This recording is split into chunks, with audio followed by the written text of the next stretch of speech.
Hello! Nice to see you all again. It's Killen here with a new OP1 video for you. This is the second of 6 videos in my Performance Function Series where I'm going to be giving tricks, hacks, and making tracks with each function. To begin with, I already chopped up a sample and recorded it onto track 2, so I'm going to show you guys the full sample and then the part that I chopped up.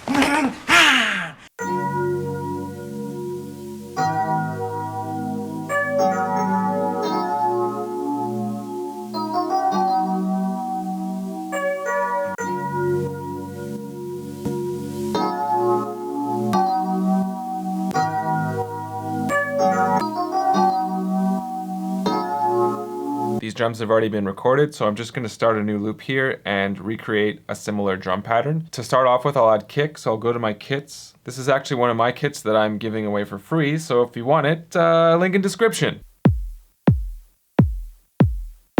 The next step is to go to the endless function. We're going to move the value to 16th notes, and right away we're going to move to 60% swing. Turn on the click. I already know the pattern that I'm using, so I'm just going to go ahead and type it in, but for you guys, you might want to experiment a bit and find out a kick pattern or snare pattern that works for you.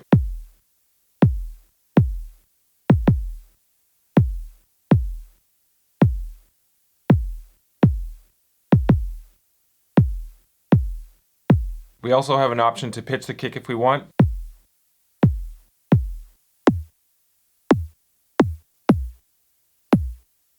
One weird thing about certain pitches, in particular when you go lower, I noticed that there's like a high pitch frequency, which is kind of annoying. It's not consistent with every note, but it's just something to be aware of and take note of.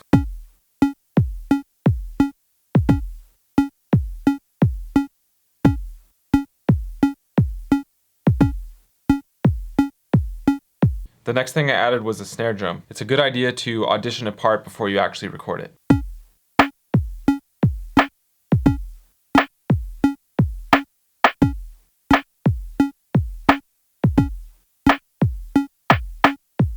Press play and hold C just so you know what it sounds like within the pattern.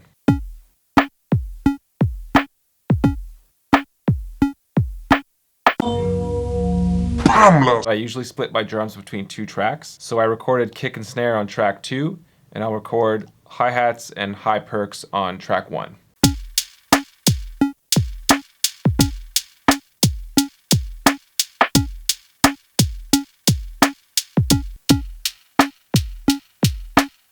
Get that metronome out of there, it's kind of getting in the way. Okay, cool, let's program that into the endless function. For this one, I'm going to switch to 8th notes just to make it simpler. Another cool little hack about the endless function is that you could hold one note down, and if you want to change the pitch, you could just hold down this note and move to other notes at the same time.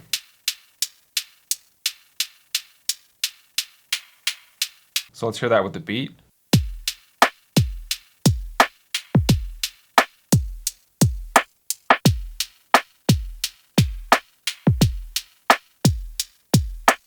I added a second layer of hi-hats to bring some motion to the beat. I also brought down the velocity of the second layer to add some dynamics and to make it sound a bit more like a real drummer.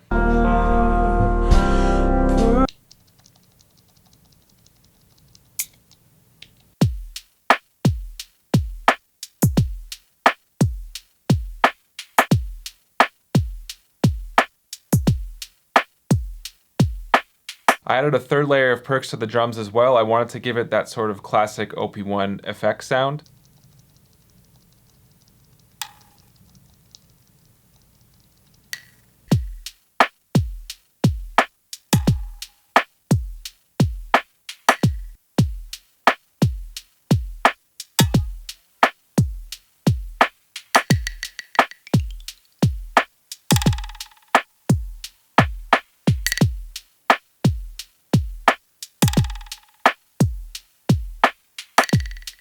The next thing I added was bass, using my favorite bass tone, Bass Face. At this point in the making of the beat, I had gone through pretty much all of the synth sounds and nothing was really working. That's when I went back to one of my own samples. I chopped up a few notes that worked pretty well over the initial chord progression.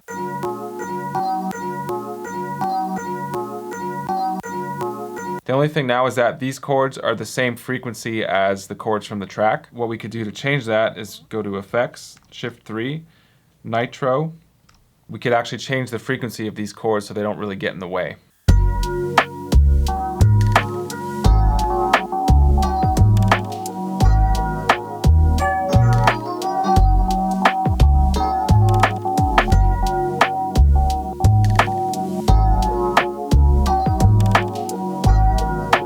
So the next step is to use the endless function again on these chords. So let's go to the endless function.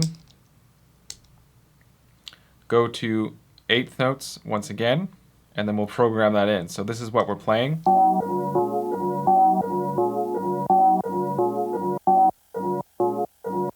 Also, if you're playing eighth notes, take the swing off, otherwise it goes into like a triplet thing, which won't fit.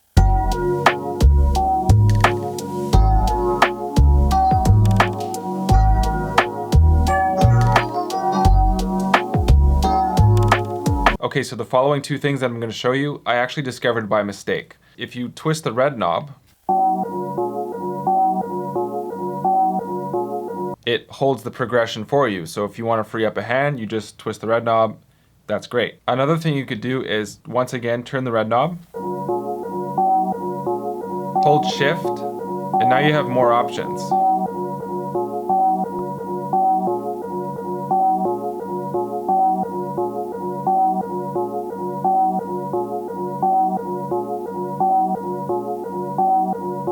So the second happy mistake that I made, once again, twist the red knob.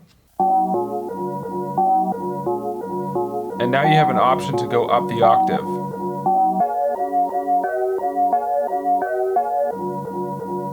In the case of this track, I was limited to middle C and high C, otherwise I would have been out of key, but it's still a really cool option to have, so check it out with the whole track.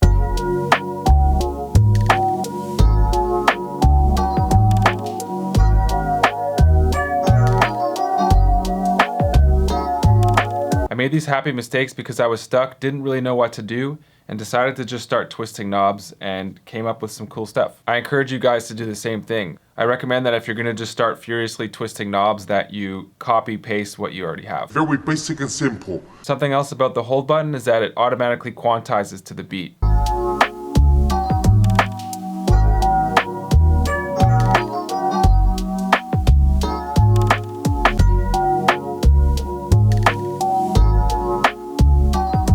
The one downfall about the hold button is that when you stop the track, it keeps going.